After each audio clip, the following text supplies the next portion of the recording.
Two women. One spent 24 years as a nurse in intensive care and operating theatres. The other, an accredited mental health social worker supporting people through trauma. Like us, many of you have lived inside the systems and have your own lived and living experiences. We're not telling you our names just yet, but we will tell you why we're here. There's a wound for frontliners that workplaces won't name, and it's not just burnout, it's moral injury. What happens when the system forces you to choose between your conscience and your calling? We've lived it. Our differences are what creates unity, and the conversations that heal happen between peers. That is what Between Peers is all about. Okay, so today's podcast, we're going to be talking about my lived experience of what I experienced and how I flipped a negative to a positive and then helped others. So this story was taken many, many years ago. It is not current. I was working in the ICU unit. I am unfortunately a personality that shows deficits in the system. And one of our yearly competencies is, ironically, CPR and adult life support.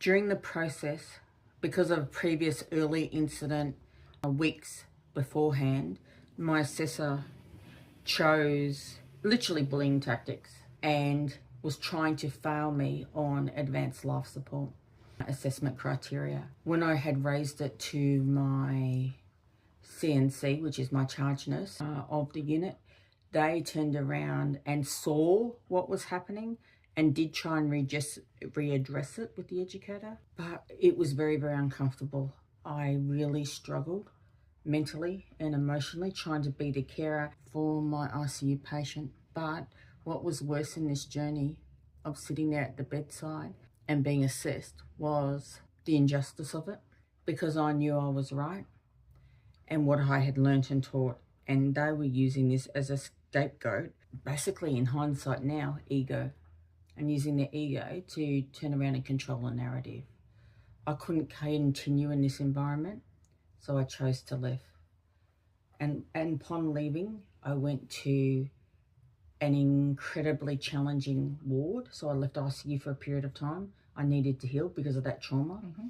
And with that, I ended up working on a vascular ward, and I quickly took it upon myself to then use my experience and turn it from a negative to a positive. And another girl and myself created a whole program for our ward, and we actually even called it, would you believe it, The Hitchhiker's Guide to CPR. That's fabulous. Okay. And we printed it. I've still got a copy to this day because it was so proud that we actually did it, because you've got to imagine this was many, many years ago, okay? Yeah. And we created this book called The Hitchhiker's Guide to CPR, and we ended up putting all the staff, including the receptionist and the cleaners on this ward, through the program, assessing them and 100%, and pardon me, 100% literally educating them and empowering them so they didn't fear and what would happen and could happen if they called for, back in those days, it was just a code blue, okay? Mm. There's different systems now, but back then it was just code blue. So what's a code blue? So code blue is literally a CPR event. So that's an airway, breathing or circulation issue. And so does that mean someone stopped breathing or heartbeat stop or something like that? All of the above. So stop breathing or heart rate or both, right? Yeah, okay. So this is advanced. We need a team here to help this patient clinically right now is not breathing and possibly no circulation. Okay. So scenario, a cleaner might be in there cleaning the room, the patient stops breathing, they push the call button, and then they start CPR. Was that the plan? Waiting for the professionals to come. Everyone learnt the skills. It wasn't, I was giving that as an example. It wasn't their job description, but they felt comfortable. Okay. Right? Yeah. So no, legally that was not their job description, but they were trained, educated and supported and signed off that they could literally perform it because we had taught them. Should the situation arise. Okay. Were they required to? Look, if I've done the training. I'm just curious. That's all. Look, the reality is, it's the same as if you stop at a car accident. Yeah. If you've got knowledge, are you required to? You know, it's greys. It's shades of grey. Okay? Often healthcare professionals walk away because, you know. Right, because of the potential litigation issues, right? So the reality is we are talking many, many years ago, okay? So it was a different world. It's such a great idea, though, because I think as a cleaner, if I was a cleaner in a hospital and I was in a room and someone code blued, I would push the call button and then I would want to do something because that's the kind of person I am. But if I didn't have the knowledge, I wouldn't know what to do. Whereas you've given them the knowledge. No, we've taught them everything. And then it's their choice if they want to. I mean, it wouldn't just be cleaners. I'm just using that as an example, you know, not a healthcare professional. But the receptionist knew how to do it. Yeah. Like we taught anyone and everyone that was on our ward the skill set for advanced life support. Now, no, they did not put tube airways down. Of course not. Right? They didn't do that. But they could they had the skill set to preemptively be able to do things. So they had the skill set to go, okay, grab the crushed cart. Okay, they're going to want this and have it ready to go. They could open up dressing kits ready for if they didn't have IV lines. They had the skill set. They knew to lie the bed flat. They knew to turn around and get the chest exposed.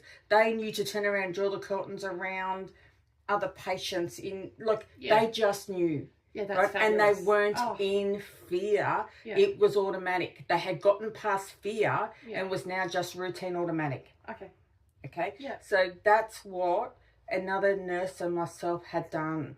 So I turned an experience from ICU and being bullied and then self-doubting, and as soon as I saw them, I went into fear and couldn't get words out and process words, because I was automatically shut down every time I saw that educator. There was more than one incident of bullying. It was just perpetual. Yeah. But it accumulated to that stance. Yeah. To me, turning it and swapping it into a positive on a ward. And ironically, what was so empowering about it is we tested them both clinically and in tests, and we made sure that we, every 6 months, got them to do their assessment, so they always felt current and comfortable. Yeah. Now, that's really important, because once you do a training, it's really easy for it to go again. Do you know what I mean? If it's not kept fresh. And it wasn't about, actually, as I said, it wasn't about putting airways down throats. No, of course not. It was literally that if something wasn't right, they knew crash cart, they knew what was on the, not just a tick and flick if everything was in date on a crash cart. They knew the crash cart intimately. They knew, okay, based on the patient in front of them, because they knew the details of the patient, and from handovers, they then knew, okay, that based on this, there's an IV or not an IV, I need this equipment out, I need this equipment out, and what to do and how to go. And in that journey, they then assisted. So when we then did have codes, because that's what we call them, so when someone coded, yes, the bell was pushed. Yes, the phone calls went through. Don't get me wrong, absolutely all that. But so when the team literally came in, everything was ready for them. Yeah. Right? And so instead of a team barking orders to get stuff done, the team was walking into a situation that was more controlled. Yeah. Okay? And because it was more controlled, the impact and the intervention technically was quicker. Yeah. Okay, and that's fabulous. So then, because it was quicker, the patients could be transported out off the ward into the ICU unit. Okay, and in this journey, what was incredible to experience was seeing when it happened. I would then debrief my colleagues, okay, post the incident, to make sure that they were okay and what support they needed post the actual experience of supporting a code. And a lot of them just looked at me, and because some of them were actually mature nurses, not a new graduate, they said, you realise this is the first time I've actually been asked how I feel? Dear goodness. Right? Now we're talking nurses who had been on the workforce for more than 10 years, right? Who have seen a lot of different things, experienced a lot of different aspects of nursing. So they never experienced a debrief. And had never experienced a debrief. Yeah, okay. As a social worker, that just makes me sad, because I guess in the mental health profession, and that's counselling, psychology, social work, supervision and debriefing is supposed to be a regular part of our practice. And I'm going to say, if someone's working somewhere and that's not a regular part of practice, that's a red flag for that workplace, if you're in mental health specifically. And constantly critically checking in with yourself and going, actually, how am I handling this? What support do I need? What self-care do I need to be doing? Do I need to reach out to external supports? Those things are a big part of our training in terms of knowing what and how to do that. I was really surprised that that doesn't happen in the medical field, because I think that ambulance, police, nurses, doctors, and even admin staff, because they're often frontline workers as well, are having those experiences every day and expected to hold those all themselves. Well, this is where I find it interesting. We're talking now systemic statement, okay? Not just to this ward. Forget the ward now. Let's look at the biggest systemic issue. Because it was a major tertiary level 6 hospital, okay, which means it turns around and takes big collection. We have 3 level 6 hospitals in Queensland, okay? Yeah. And that's where you take anything and everything, because you can do anything and everything. Now, because it was a major level 6 hospital, what was interesting in this journey was that they advocated some of us to turn around and do debriefing and counselling and communication courses for our peers. Okay. Right? It is part of what was offered. But then it also got to a stage where I was invited to turn around and be on a team for, I cannot remember the language now, but if there was an external disaster. Yeah. Okay, so a major external disaster occurred. Yeah. Okay, I could be deployed out to the community to debrief the people at the scene. And they offered this external support, but what about the internal? Yeah. So to me, it was all about external and how it looked on paper, not the functionality of what happens at the coalface. And I think that's the issue. There's almost, when you work in our professions, this idea that we have to be almost robotic or decompartmentalize. We're not affected by trauma anymore. This expectation, and we absolutely are, right? But there's this expectation that we're not affected by trauma anymore. Gen X, right? So, you fall over, I'll rub salt in it or rub dirt in the wound and keep going. That's, I guess, like this idea that that's how we should behave in our profession. Nothing should affect us, and if it does, then we're somehow lacking or not good at the work we do, which is not true. I think that our compassion and our empathy is what makes us good at the work we do, which means we are affected by the traumas and the things that we see and the things that we experience. Look, there's so many ways we could have the conversation, because you hear on a lot of the community Facebook pages about, is the world becoming too soft? Is the world not soft enough? That, back in my day this, back in my day that, versus a degree of even jealousy. The fact that the young generation now are advocating their mental health more than historically that we did. But maybe that's part of the social media and learning that it's okay. It's okay to seek for help. But I'm not seeing it yet in the health industry or the medical industry. I don't know about any other industry. I can only now talk about the medical industry. My peers who are still currently practicing, there's still no support. It hasn't changed. Systemically, it has not changed. And this belief that there's a weakness in you or a deficiency. You're a problem. Exactly, if you reach out for support. If you reach out and ask for support, you're a problem. You don't have what it takes to do the job. And that there is the systemic issue in play. And that's the biggest concern that we have with this. Because, look, funny enough, I met the charge nurse years later, right? Because I eventually did go back into ICU, okay? I just used it. I needed to turn around and debrief and to have just some time to heal. And then I went back into ICU. And I then went back into ICU. But in that journey and that experience, what was interesting is even recently, and I mean recently, like 2 years ago, I saw my former boss out at a particular event, and even to this day, She even told my own husband what I did to her ward and about the CPR and the story, and how I, to this day, they still remember. And if I told you how many years ago, it's insane. But she still remembers anything and everything that I taught.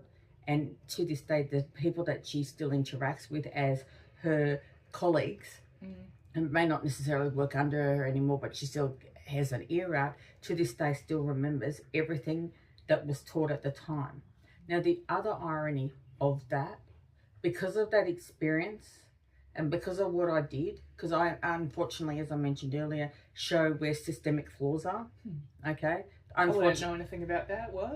Yeah, no, but that's my personality. Yeah. I show you, make it make sense. I tend to highlight where the deficits are and flabbergast them. But anyway, so that's obviously my role in life, to shine light where things are wrong.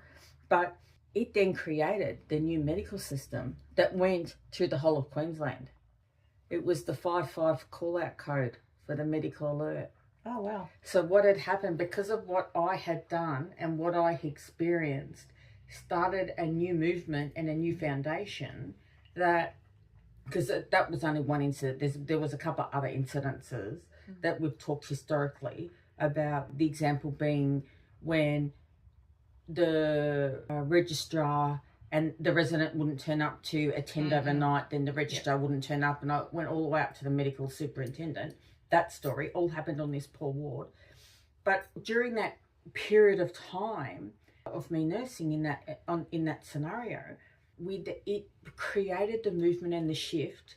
I'm not saying I personally created it, but I was definitely a causation, okay, of the creating the... Gave it a little nudge. Yeah, it was definitely a big nudge of the 5-5 call. So what that is... the 5-5? Yeah. So the 5-5 call now is when something...